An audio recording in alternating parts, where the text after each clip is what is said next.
ఈ రోజు స్టోరీలో చాలా పెద్ద బాంబే పేల్చాడు మన హీరో విక్రమ్ కృష్ణ. ఇక ఆ బాంబే ఏంటో తెలుసుకోవాలనుకుంటున్నారా? అయితే ఈ రోజు స్టోరీ పూర్తిగా చూసేయండి. ఫస్ట్ లో చాలా పెద్ద ట్విస్ట్ ఉంది. ఇంకా రేపటి ఎపిసోడ్ కూడా లాస్ట్ లో చెప్పేస్తున్నాను. ఇక మధ్యాహ్నం నుంచి 12 సీరియల్ కూడా అప్లోడ్ చేసేస్తున్నాను. ఆ సీరియల్ కూడా తప్పకుండా చూసేయండి. ఇవి 2 సీరియల్స్ చూడాలంటే మాత్రం ముందుగా మన ఛానల్ సబ్స్క్రైబ్ చేసుకుని ఈ వీడియోకి ఒక లైక్ చేయండి. ఇక ఈ రోజు స్టోరీలోకి వెళ్ళిపోదాం, వచ్చేయండి. హీరో గారు అయితే మన హీరోయిన్ రాధకి దగ్గరుండి ఆవిరి పట్టిస్తారు. ఆవిరి పట్టడం పూర్తయిన తర్వాత మన హీరోయిన్ రాధ మనసులో ఇలా అనుకుంటూ ఉంటుంది, నాకు తెలుసు నీకు నా మీద చాలా ప్రేమ ఉందని, అందుకే నువ్వు నా మీద ఎంత జాగ్రత్త చూపిస్తున్నావు. సరే చూద్దాం, నీ మనసులో ప్రేమ నీకెప్పుడు అర్థమవుతుందని అనుకుంటూ మన హీరో గారి వంక చూస్తూ ఉంటుంది. దానికి మన హీరో విక్రమ్ కృష్ణ అయితే ఇలా అంటాడు, ఏంటి అలా చూస్తున్నావు అని. దానికి హీరోయిన్ అయితే ఇలా సమాధానం చెప్తుంది, అంటే నాకు ఇంత సేవ చేస్తున్నారు కదా, నా కోసం కేర్ తీసుకుని నా మీద ఇంత కన్సర్న్ ఎందుకు చూపిస్తున్నారా అని చూస్తున్నానని చెప్తుంది. దానికైతే మన హీరో గారు ఇలా సమాధానం చెప్తాడు, నీకంత సీన్ లేదు, నువ్వు ఎక్కువగా ఆలోచించేసుకోకు, నీ కోసమేమి నేను చేయట్లేదు, నా కోసం నేను చేసుకుంటున్నాను. మన ఇద్దరం నైట్ ఒకటే రూమ్లో పడుకోవాలి, నువ్వు నైట్ అంతా తుమ్ముతూ ఉంటే నేను ఎలా పడుకుంటాను చెప్పు, నా నిద్ర డిస్టర్బ్ అవ్వకూడదు కదా, అందుకని నీకు ఇప్పుడు ఆవిరి పట్టాను అనుకో, నేను నైట్ ప్రశాంతంగా పడుకోవచ్చు, అందుకని నీకు నేను ఆవిరి పడుతున్నానని చెప్తాడు. పాపం మన హీరోయిన్ రాధా ఆ మాటలకి బొంగమూతి పెట్టుకుంటుంది. అయినా నీకేం జరిగితే నాకు ఎందుకు చెప్పు అని అంటాడు మన హీరో గారు. దానికి మన హీరోయిన్ అయితే ఇలా సమాధానం చెప్తుంది, అవును నిజమేలే, నీకు నాకేమైతే నీకేంటిలే, నీకు నీ కోసం చిట్టి ఉంది కదా, అయినా ఇందాక నేను చెప్పిన ఫీలింగ్స్ అన్నీ నీకు చిట్టి మీద లేవని నీకు అర్థమయ్యాయా అని చెప్పి మళ్ళీ నవ్వేస్తుంది మన హీరోయిన్. పాపం తర్వాత మన హీరో విక్రమ్ కృష్ణ అయితే మొహం మార్చుకుని అక్కడి నుంచి వెళ్ళిపోతాడు. ఇక్కడ మన హీరో ఒక షాకింగ్ విషయం చెప్తాడు. తర్వాత బయటికి వెళ్ళిపోయిన విక్రమ్ కృష్ణ వెనకాల మన హీరోయిన్ రాధ వస్తుంది. రాధ వచ్చిన తర్వాత రాధతో విక్రమ్ కృష్ణ అయితే ఇలా అంటాడు, చిన్నప్పుడు చిట్టికి వర్షంలో తడవడం చాలా ఇష్టం, నువ్వు ఇందాక చేసావు కదా డాన్స్ చేసావు, అలా డాన్స్ చేస్తూ వర్షంలో తడవడం అంటే తనకి చాలా ప్రాణం, కానీ నేను తను అడిగితే తను ఏవేవో సమాధానాలు చెప్తుంది, నాకెందుకో తను చిట్టి కాదని అనుమానంగా ఉందని చెప్పేస్తాడు. ఇక ఆ మాటకి చాలా సీరియస్గా రాధ కూడా, నేను మీకు ముందే చెప్పాను ఈ విషయం, మీరే పట్టించుకోలేదు అంటుంది. ఇక మన హీరో గారు స్ట్రాంగ్గా డెసిషన్ తీసేసుకుంటాడు, ఈ చిట్టి నిజమైన చిట్టియో కాదో నేను తేల్చేస్తాను అని. పోనీలేండి, ఎప్పటికైనా మన హీరో విక్రమ్ కృష్ణ గారికి డౌట్ వచ్చింది కదా, ఇక ఈ చిట్టి పని అయిపోయినట్టే. నన్ను కమెంట్స్లో ఇంతకుముందు చాలామంది అడిగారు, ఇంట్లోనే చిట్టి ఉంది కానీ సేనయ్య చిట్టి గురించి ఎందుకు చెప్పట్లేదు, ఇదొక చెత్త సీరియల్, ఇంకా వరస్ట్ సీరియల్ అని సీరియల్ని తిడుతూ సేనయ్య నిజం చెప్పలేనందుకు చాలామంది కమెంట్స్ చేశారు. కానీ నేను ఒకటి చెప్తున్నాను వాళ్ళందరికీ, సేనయ్య మన రాధనే నిజమైన చిట్టి అని చెప్పేస్తే మన హీరో గారికి చిట్టి మీద ప్రేమ కలుగుతుంది తప్ప మన హీరోయిన్ రాధ మీద ప్రేమ కలగదు కదా. డైరెక్ట్గా మన హీరోయిన్ మీద ప్రేమ కలగాలంటే హీరో గారికి తన చిట్టి అని తెలియకుండానే తన మీద ప్రేమ కలగాలి, అలా అయితేనే కదా ప్రేమ గట్టిగా నిలబడేది. సరే చూద్దాం, అయితే ఇక ఫ్యూచర్లో ఏం జరగబోతుందో మనమే చూసేద్దాం, వచ్చేయండి. నేను చెప్పేది కరెక్ట్ అయితే ఈ వీడియోకి ఎస్ అని కమెంట్ చేయండి కింద.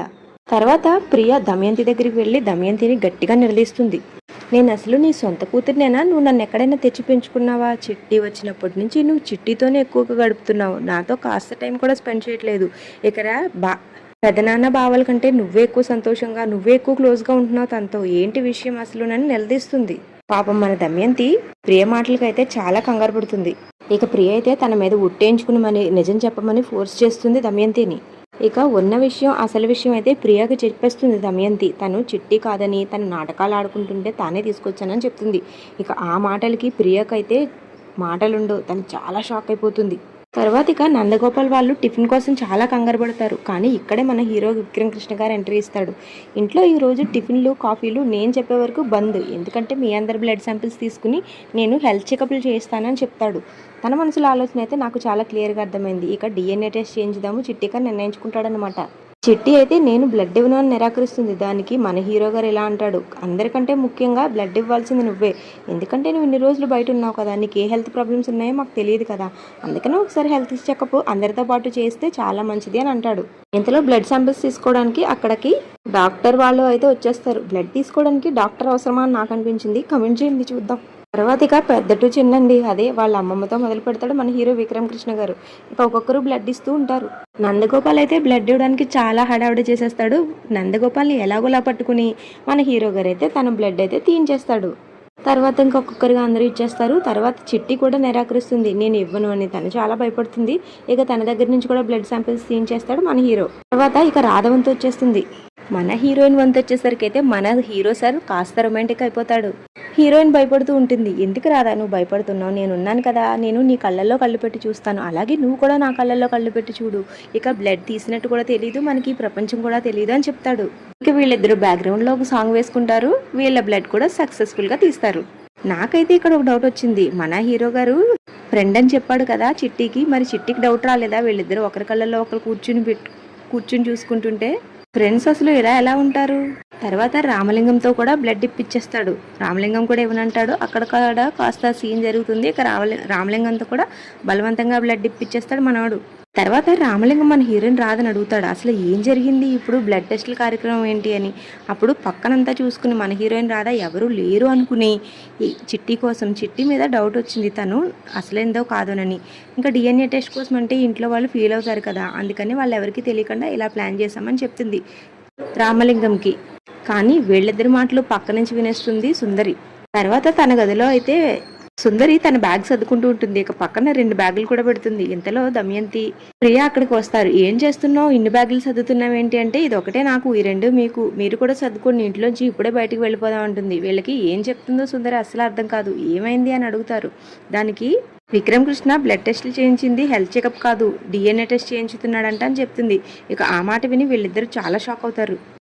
డిఎన్ఏ టెస్ట్ రిపోర్ట్స్ వస్తే నేను నిజమైన చిట్టి కాదని ఇంట్లో వాళ్ళకి తెలిసిపోతుంది. తర్వాత నన్ను తీసుకొచ్చింది మీరే, నేను ఇంట్లో వాళ్ళందరికీ చెప్పేస్తాను కదా, మనం సేఫ్గా ఉండాలంటే ఇప్పుడు ఇంట్లో నుంచి బయటికి వెళ్ళిపోవాలి అని చెప్తుంది. సుందరి మాటలు విన్న దమయంతి ఆలోచనలో పడుతుంది. ప్రియ కూడా ఇప్పుడు ఏం చేయాలి మామ అని అడుగుతుంది. దానికి దమయంతి అయితే ఆలోచిస్తూ ఉంటుంది. తర్వాత హీరో విక్రమ్ కృష్ణ అయితే బయలుదేరుతాడు డ్యూటీకి వెళ్ళడానికి. తర్వాత ఇంతలో వెనకాల మన హీరోయిన్ రాధైతే కాఫీ కప్పుతో మన హీరో గారిని పిలుస్తుంది. డ్యూటీకి వెళ్ళిపోతున్నారా, నేను మీకోసం కాఫీ తీసుకొచ్చాను, special coffee with lots of love అని చెప్తుంది. దానికి మన హీరో గారు అయితే ఏంటి అంటున్నావు అని అడుగుతాడు. దానికి మన హీరోయిన్ సిగ్గుపడుతుంది. ఇక అలా ఈరోజు ఎపిసోడ్ అయిపోతుంది. నిన్న చూపించిన ఎపిసోడ్ అయితే మేబీ రేపటికి పోస్ట్ పోన్ చేశారు. అంతకన్నా ఇంట్రెస్టింగ్ ఎపిసోడ్ ఈ రోజు వచ్చేసిందని అనుకుంటున్నాను. సరే చూద్దాం, రేపటి ఎపిసోడ్లో కూడా ఏం జరగబోతుందో చూసేద్దాం, వచ్చేయండి. రేపటి ఎపిసోడ్లో ప్రియ తాగిన మత్తులో ఇది దొంగ చిట్టి అని, ఇది అసలు చిట్టి కాదని చెప్పేస్తుంది ఇంట్లో వాళ్ళందరికీ. ఇక రామచంద్రయ్య గట్టిగా అరిచేస్తాడు, ఏం జరుగుతుంది ఇంట్లో అసలు ఏంటి అని. అప్పుడు మన హీరో గారు అయితే ఉన్న విషయం చెప్పేస్తాడు. నాకు కూడా ఇదే అనుమానం వచ్చింది మావయ్య, అందుకనే నేను డిఎన్ఏ టెస్ట్ కూడా చేయించాను అని చెప్తాడు. ఆ డిఎన్ఏ టెస్ట్ రిపోర్ట్ తీయడంతో రేపటి ఎపిసోడ్లో ఏం జరుగుతుంది అన్నది కూడా మనకి కన్ఫ్యూజన్గానే ఉంచేశారు. నేను అనుకోవడం అయితే దమయంతి ఆల్రెడీ చిట్టిది ఇంకా సుందరివి బ్లడ్ శాంపిల్స్ నేమ్స్ మార్చేసే ఉంటుంది అనుకుంటున్నాను. కాబట్టి చిట్టి తన కూతురే కాబట్టి సుందరి నేమ్ వస్తుందని నేను ఎక్స్పెక్ట్ చేస్తున్నాను. మీరు కూడా ఇదే అనుకుంటున్నారా? చూద్దాం. అయితే రేపు నా ప్రిడిక్షన్ ఎంతవరకు కరెక్ట్ అవుతుందో తెలుసుకోవాలంటే మాత్రం రేపటి వరకు ఆగవలసిందే. ఇక ఇప్పటి వరకు చూసినందుకు చాలా థ్యాంక్స్. మన ఛానల్ని సబ్స్క్రైబ్ చేసుకోకపోతే please do subscribe. Thank you so much for watching.